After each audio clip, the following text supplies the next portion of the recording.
yang dibacakan oleh qori kita tadi sangat luar biasa. Quran, surah Al-Mulk, di ayat yang kedua. Quran, surah 65, ayat yang kedua. Sudah? Oke. Tafsirnya, Quran, surah 39, ayat 30. Sudah? Huwallazi khalaqal mauta wal hayata liyabluwakum ayyukum ahsanu amala wa huwal azizul ghafur. Dialah Allah yang telah menjadikan kehidupan, kan? Dan kematian itu. Itu terjemahannya. Tapi ayatnya tidak bicara begitu. Ayatnya mendahulukan kematian baru kehidupan. Wallazi khalaqal maut dulu baru hayat. Fokus baik-baik.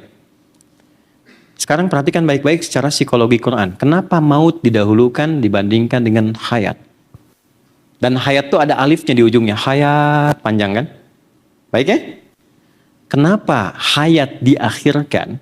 Karena pada umumnya orang yang hidup selalu ingin hidup lebih panjang dan akhir.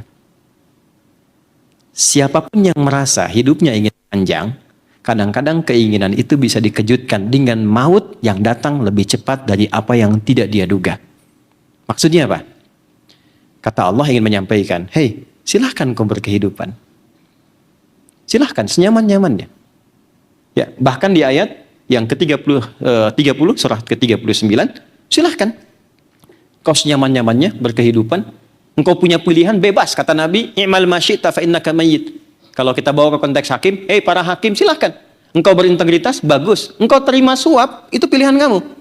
Kau lemahkan integritasmu, pilihan kamu. Tapi ingat ya, ingat baik-baik kata Allah. Perhatikan, dan ditegaskan oleh Nabi, fa innaka mayyit, innaka mayyitun wa innahum mayyitun. Sedahsyat dan senyaman apapun Anda menerima sesuatu, pada akhirnya Anda meninggal juga. Pada akhirnya Anda meninggal juga. Jadi apa yang mampu mencegah seseorang tereduksi nilai integritasnya sehingga dalam konteks mengatasi kasus-kasus semacam ini dia bisa mempertahankannya? Yang pertama, zikrul maut. Kata Allah, ingat ya, kalau kamu dihadapkan pada situasi sulit seperti itu, bayangkan ketika menerima itu kamu wafat. Mau nggak diwafatkan oleh Allah dengan status sebagai hakim yang sedang menerima suap dan wafat? Ada yang bisa memastikan kapan meninggal? Nggak ada. Nggak ada yang bisa pastikan. Hari Kamis dulu, ada seorang soleh. Ini kisah nyata, saya nggak cerita yang fiktif.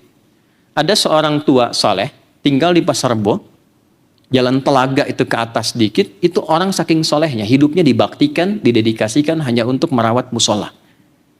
Sampai ini nggak masuk di akal kita nih, tiba-tiba datang orang Qatar ke situ, dan mengatakan, saya ingin merenov ini, tapi yang rawat nanti harus bapak. Dari mana ke Qatar? Dari Qatar ke Pasar Rebo. Dan orang ini nggak punya Instagram, nggak punya Facebook, orang tua. Singkatnya jadi masjid itu, musola itu jadi, dikonversi jadi masjid, dirawat oleh bapak itu. Dirawat, dijaga, beliau yang adzan, hari Kamis sedang puasa. Suasana kayak gini, habis asar. Pak, nunggu buka bu, sedang tiduran, cuman merem-melek, ya ayat Tuhan nafsul mutmainnah. Diwafatkan di tempat terindah yang sedang dirawat oleh beliau, dalam tugas dan dalam keadaan puasa, sedang beramal soleh di tempat yang soleh, dalam keadaan yang soleh, wafat dalam tugasnya. Dan wafatnya indah, cuma merem-melek meninggal.